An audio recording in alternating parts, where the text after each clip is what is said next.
కుమారి అంటే మనం సోషల్ మీడియాలో యూట్యూబ్ ఓపెన్ చేయగానే కనిపించే పేరు ఇది.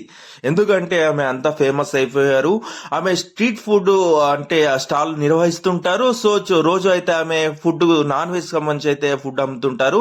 సో కుమారి అంటే యూట్యూబ్ తోనే చాలా ఫేమస్ అయిపోయారు. సో ఆమె మాదాపూర్లోని ఇనార్పిటల్ మాల్ ఐటీసీ కోహినూర్ పక్క రోడ్ లో అయితే ఒక ఫుడ్ స్టాల్ ఉంది ఆమె రోజు అయితే అక్కడ ఫుడ్ అమ్ముతారు.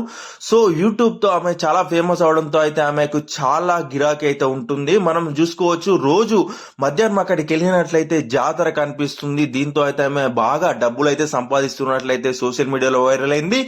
రోజుకు 30,000 నుంచి 50,000 సంపాదిస్తున్నట్లయితే చాలా యూట్యూబ్ ఛానల్లో అయితే ఆమె చెప్పినట్లుగా అయితే వాళ్ళు యూట్యూబ్ లో అయితే థంబ్నెయిల్స్ పెట్టారు. సో ఈ విధంగా అయితే ఆమె భారీగా అంటే నెలకు దాదాపు 5 లక్షలు కూడా సంపాదిస్తున్నట్లయితే మనకు వార్తలు వస్తున్నాయి.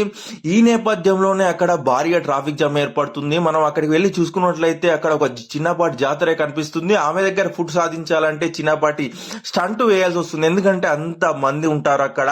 అందులోకి వెళ్ళి మనం డబ్బులు పే చేసి అక్కడ ఫుడ్ తెచ్చుకోవాలంటే ఒక టాస్క్ చేయాల్సిన అవసరం అయితే మనకు కనిపించింది. ఇలాగే అక్కడ చాలా మంది అయితే అక్కడికి వచ్చిన వారైతే రోడ్డు పైన బైక్ పార్క్ చేస్తున్నారు. ఇలాగా చాలా వరకు అయితే రోడ్డు కవర్ చేస్తున్నారు. ఈ నేపథ్యంలోనే అక్కడ ట్రాఫిక్ జామ్ ఏర్పడి ప్రయాణికులు తీవ్ర ఇబ్బందులు ఎదుర్కొంటున్నారు. దీంతోనైతే చాలా మంది అసహనం వ్యక్తం చేస్తున్నారు. దీనిపై ఈ విషయాన్ని అయితే పోలీసులు డిస్టిక్ తీసుకెళ్లారు.